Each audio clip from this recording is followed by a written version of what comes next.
Welcome back, beautiful, beloved souls. My name is Gem Stone, and I'm a psychic medium, and I'm an author. And on this channel, you will find I cover anything and everything to do with life and death, and I look at it through a lens, hence the name of my channel.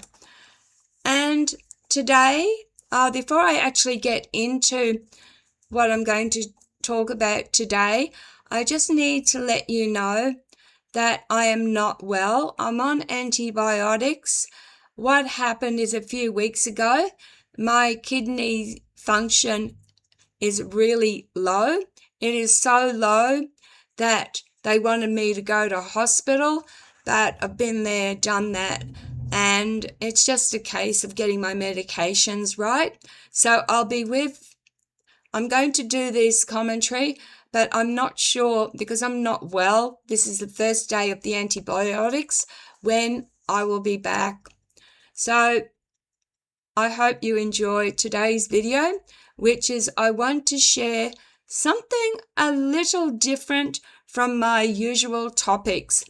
This isn't a mystery case or a historical story. It's a dream I had that was so vivid and detailed that it stayed with me long after I woke up.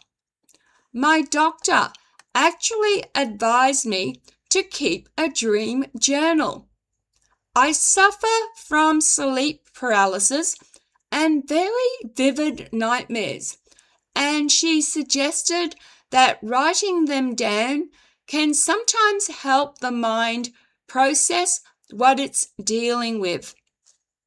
So I started to do that around Christmas, and since then I've recorded lots of dreams. Most fade away quickly, but every now and then one comes along that feels more like a full story than a dream. The one I'm about to read happened very early in the morning, around 4:30 a.m. And the dream only took about an hour, but the dream felt incredibly long and detailed, almost like watching a film while being inside it at the same time. Before I begin, I want to make something clear. This dream includes themes about religion, aliens, and conflict, but it isn't meant as an attack on any group of people. I once was a Christian myself, so I know many sincere and kind people of faith. Dreams often pull ideas from our past beliefs, fears, experiences, and things we see in the media. Hollywood has portrayed many versions of apocalyptic stories, rapture scenarios, alien invasions, and religious conflicts, and our brains can mix all of that together when we sleep. So, what you're about to hear is simply my mind's strange story while I was dreaming. I'm sharing it because it was vivid, unusual, and in some ways thought-provoking. I'll read the dream exactly as I wrote it down in my journal, and afterwards I'll talk a little about what I might think it may mean.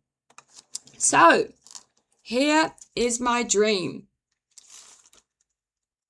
At 4:45, I dreamt I had magic powers.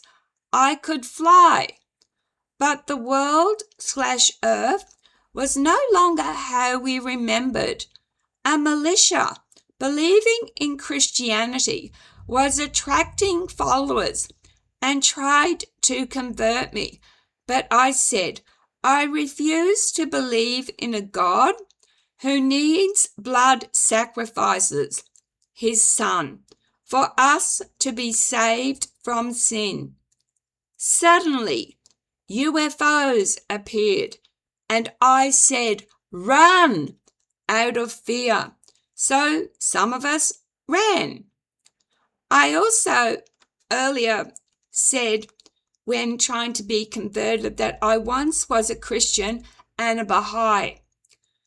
The saucers attacked, landed, and the aliens moved and killed humans in their way. Survivors, including me, scattered to different lands. Eventually, different societies started rebuilding. I became part of a group. More information. Hostile alien sources attacked and shot, destroying towns. We had nothing to stop them. So I became part of a group to develop a bomb, so if the sources returned, we could attack. Originally, when asking me to be a Christian, I said, why isn't just sorry good enough? Why blood? Re the bombs, I remember telling the group that at high school I failed chemistry and physics. The Christians and militia had disappeared. Suddenly, we thought we were being attacked again by flying saucers, so we loaded tank guns with stones. We brought many down, then realized they had a different pattern on them. These aliens, which I can't describe, were friendly and wanted to help. A weird thing, they ate their dead. Slowly, we rebuilt, including a train network. I found a car, but a guy did too, so I sat as he drove to catch the train, to unite all human camps. On the train, we couldn't stop, and it derailed. Deliberately, the other end, where the Christians and militia had captured all non-believers and put them everywhere in tiny cages, myself included. Every time I tried to escape, I just went into another cage. We were to be killed. Somehow, I did escape. Pretending to be devout, I slipped past several female captors and I hid, ran, then male guards saw me and I knew I was in danger, so I took to the air, flying. They tried shooting me. I flew back to where I came from, but it had been overrun by the militia. So I flew away where they couldn't yet get me. However, I knew I would run out of food. I had water because I was over a glorious lake.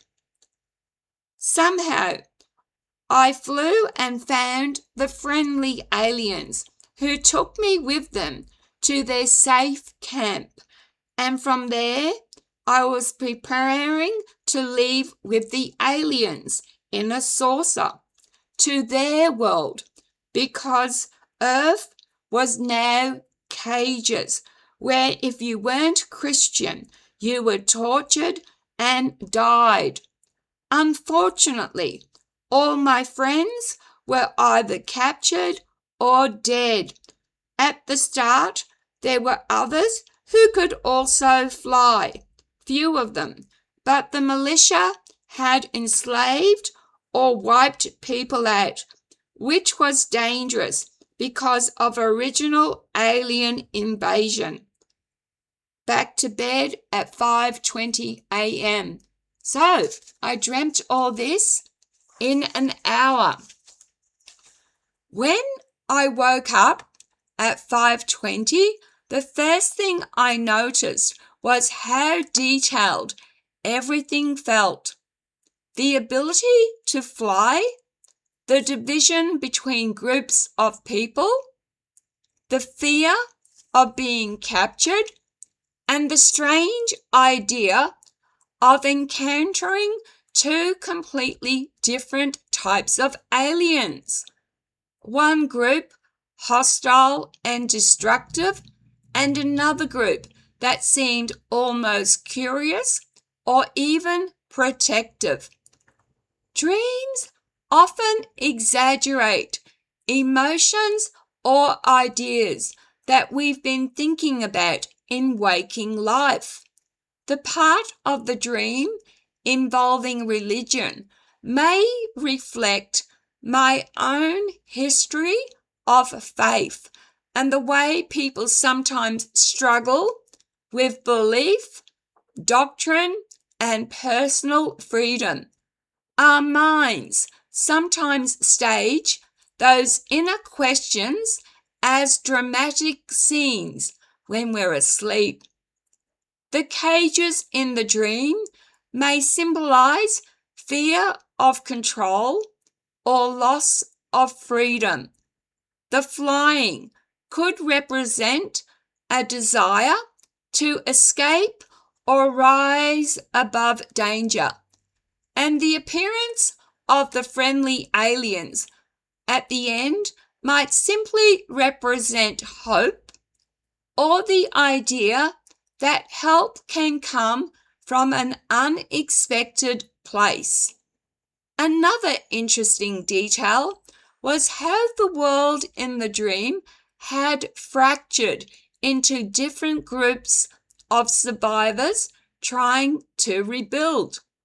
That theme often appears in books and films about societal collapse, so it's possible my brain borrowed pieces of those stories and stitched them together into something new.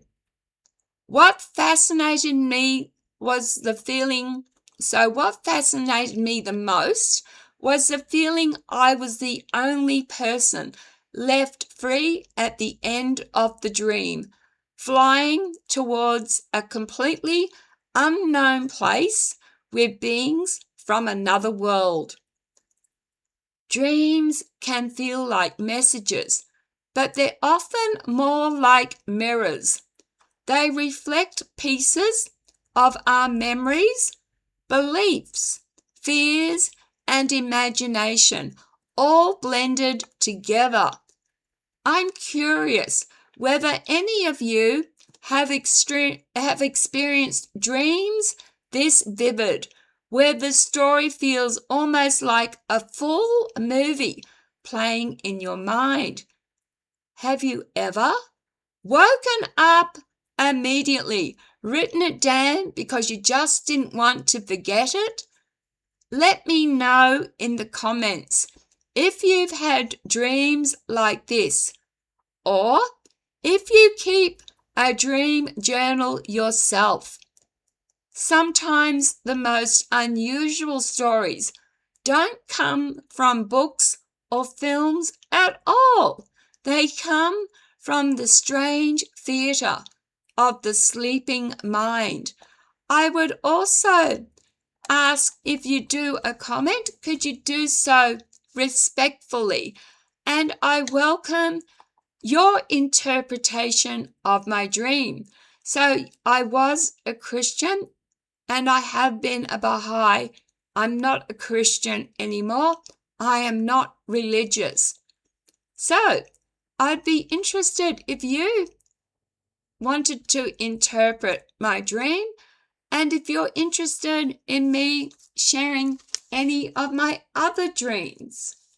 I just wanted to share that one because the other thing is is I do believe, I believe in aliens and UFOs. I've had experiences with aliens and UFOs. So, drop a comment below. Do you keep dream journals? Do you dream vividly? Sometimes I can dream that I am a completely different person and I'll live a full life in that dream. All right. Thanks, guys, very much for watching. I am celebrating 6 years of being on YouTube. It's 6 years. And I am so grateful to you guys because you have helped me be a better version of me. And every day I try to be better. And it's because of YouTube. It's because of you. It's because, like I said, I'm just grateful for any view. Thanks again, beloved, beautiful souls. Please be kind to each other. Take care of yourselves. Love, light, and blessings. And I will be back as soon as I can while I'm feeling a bit better. Bye.